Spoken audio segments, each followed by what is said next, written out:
Hello chess fans, in today's video I want to show you my top 5 favorite gambits with some illustrative games. So I'm going to jump right in with the Blumenfeld Gambit, one that has recently been taken up by Shakurar Mamedyarov and is one that is very fun and highly aggressive. So the Blumenfeld Gambit starts off as black. Your opponent goes d4, knight f6, c4, e6, and as you can see by the arrows, if they play knight c3, you can either play a Benoni or the Nimzo, but after knight f3, we play c5, and after d5, b5 is the start of the Blumenfeld Gambit, one of my favorite gambits and one that is highly aggressive. So in Grandmaster play, surprisingly, the most common move as of late has been to take the pawn, and after takes, to grab the pawn. But the main line follows with bishop g5, and here there's a lot of moves, but what I believe is the simplest move for you to play as black is to play b4 and simply argue that this knight has no real good home. As you can see here, the knight really has nowhere to go. But instead, let's look at the main line of the gambit, which is to take, and here we're following the game Duda versus Mamedyarov from 2021. So you can see this has been played really recently by one of the best players in the world. So t takes b5, d5. That's the main idea, to get the c-pawn and the d-pawn away from the center so that black can control the center. Our Duda goes g3, which is the main line. a6. So here's an important note. After they play g3, we play a6 because then we're no longer worried about the exchange of bishops. So after takes, knight c6, they wait a little bit, maybe threatening e5. Bishop g2, bishop b7, developing. Castles, knight c3, bishop x a6. b3, looking for some nice development. h6, not really, just a waiting move, not really doing much. Bishop b2, and here we can see Duda slides over his queen, Mamedyarov. The queen slides over, the rook comes into the game, the knight comes into the game, the other knight comes into the game. Notice that they can't take here because there's some problems with this piece right here. Maybe even knight takes here. And also, we could just take back with the queen. So after bishop takes e5, the other knight comes in, bishop takes e7, we're sacrificing the full piece, and here Mamedyarov delivers the haymaker, rook takes f3, and after this the game was pretty much over. After bishop h4, rook x f2, takes here, takes, bishop f3, rook takes, and here, even though we only have a queen versus a lone king, and we are down a rook, it's simply unguardable. And after in this position, we were threatening bishop e7 to give checkmate. Duda resigned because of the impending mate with rook d5, rook here or here. For example, if king f2, queen here, or this would be mate in one, or king here, king, rook here and here, and this would be mate. So this is a really illustrative example of how dangerous this gambit can be and how much gambits do you see where black is already in full control of the center. So next, I'm going to look at the Goring Gambit, which has been one of my personal favorites and one that I've always gone back to. It is a cousin of the Danish Gambit, but allows some less nice lines. So it starts off with e4, e5, knight f3, knight c6, d4, e takes c3, and d takes. Now there's many moves here. Black can equalize with both d5 and knight f6 if they want to, both transposing to the Ponziani. But you should be happy with those positions because they're still very fighting, and if you're equal out of a gambit, well, you've at least tried to trick your opponent a little bit. But we're going to look at the main gambit. Bishop c4, and here black is going to fully accept the gambit, which is not recommended by a lot of people, but this was played in Uyangyi Jumbayev in Moscow 2011, and as we see, white develops an initiative on these two diagonals and has much better development, and here black has to sack a pawn back, and we see white doesn't even take it because then the queen could offer a trade and they could castle queenside possibly. Queen d7, and here white throws everything in the kitchen sink and plays knight d5. Notice that after takes, the knight would have to move, which loses control of the bishop. a5, defending the bishop, and knight g5, again throwing another haymaker. Now this would be bad because of the opening of the e file, and also this would also be very problematic. Takes, knight e5, and here we see white is just down a full piece, but has extremely active pieces and keeps fighting. a3, bishop c5. We see rook e1, threatening takes, and takes. King f7, and here we see the knight being won back, and black pretty much has no compensation for his severe lack of development, and white just continues attacking, continues pushing their pawns forward, continues activating their pieces, and here black decided to throw in the towel because after takes there are some problems with, I think, queen f7, and then you're getting mated. So that's the Goring Gambit. Notice they really should not accept this because of these similar ideas to take on b2, play knight c3, play queen b3, attack these pawns, play knight g5, and this is going to be a really fun gambit for y'all. So next, look at another one of my favorite gambits, which has unfortunately not been played at the top level much, but this gambit is much more tricky and maybe the most dubious out of the gambits I'm going to recommend. That is the Jobava Gambit, and its namesake is Jobava.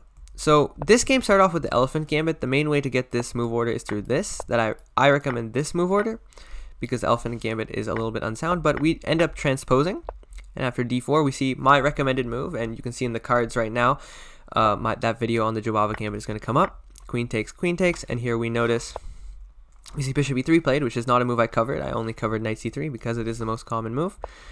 Bishop e3, bishop g4, attacking the queen, and then here you can notice that bishop e2 would drop the pawn on g2, so you can't play that. So f3, bishop e6, bishop d3, knight d5, attacking the bishop, and here we see black develop a large initiative. This is just a random lead chess game, but after queen d2, queen b6, b3 defending the pawn, takes, we see black continuing to fight, attacking the d4 pawn, c3 defending, c5 continuing to go blow for blow with white, bishop c4, and here it would have been pretty simple to just take and take here, but instead black makes it a little bit more complicated and goes for this. But believe it or not, in this position, white actually already resigned because there simply is no defense to their position. Right now we're threatening rook c4 to win the queen, we're also threatening the knight, and there's pretty much no way to parry all of these threats. So that's the Jobava Gambit.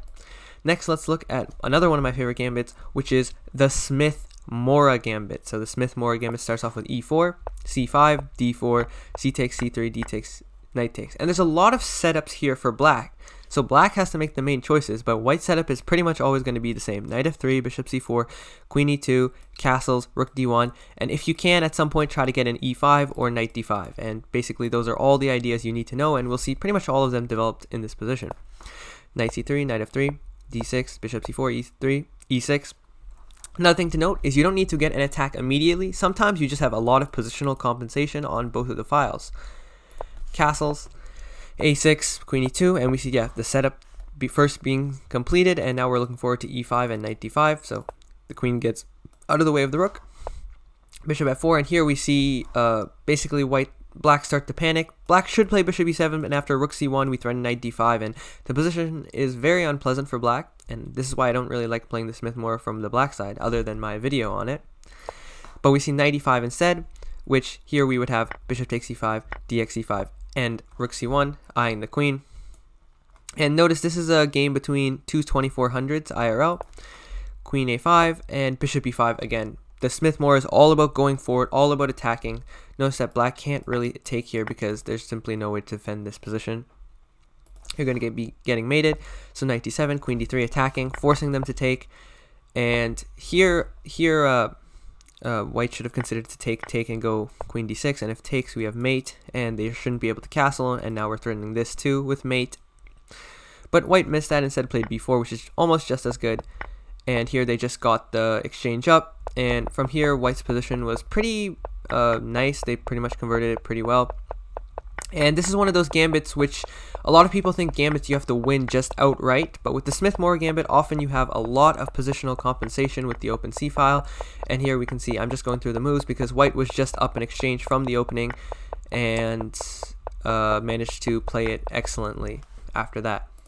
So the final gambit I'm going to recommend is the Milner-Barry Gambit, but it's not the Milner-Barry Gambit that most people are probably thinking of, because I'm going to recommend after e6, d4, we play the advanced French, c3, knight c6, knight f3, queen b6, bishop d3, and if they go bishop d7, just remember that you take here, and we get a very good version of the gambit because we don't give up a pawn, we still have the pawn on c3, but instead after c takes, bishop d7, because of a classic trap, takes, bishop e5 winning the queen.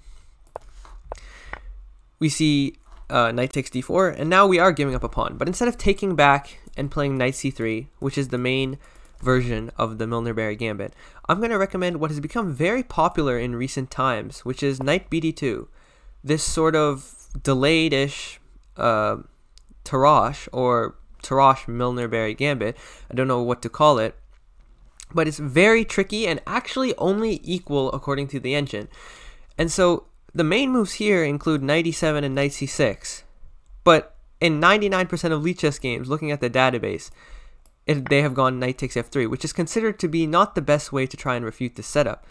After knight takes f3, bishop c5 was the game Haba versus Krasenkov. After a3, looking for b4, a5, knight g5, attacking these two squares. Bishop b5, going for the bishop, but I think black missed queen h5, and after this position, white was already pretty much winning. g6, queen f3, knight h6. And here we see a nice tactic being delivered, and now white is not even down a pawn, but they have a very nice queen, a monster bishop, rooks coming into the game. This looked horrible for black. And here we see, black's pieces just all going back. Very nice move here, rook c7, because if takes, we have this fork. Rook takes c7, bishop f6 takes here, and here we see white was just up 2 pawns, and black could not really do much about it. And just another gambit where, okay, white wins the game because, not just because it was a gambit, because they had a lot of positional compensation. And if you're wondering why this is winning, it's because the king is just too far away from the pawns. Usually this would be a draw if the king was there, but here we see the GM technique, and they win the other pawn because of how far the king was away. So those are my top 5 gambits. If you want a list in order, my number 1 gambit would be the Blumenfeld Gambit, then the Goring Gambit, then the Smith-Morra Gambit, then the Milner-Barry Gambit, and lastly the Jobava Gambit, because it is a little bit unsound, while the others are all played by GMs and all excellent gambits that you should definitely try out. If you like this video and want to see some 5 more gambits, because I love gambits and I love sharing these gambits with you, please remember to leave the like and comment down below what you would want. I will also put timestamps in the description maybe for all the times that I covered the individual gambits, and I will see you guys in the next one.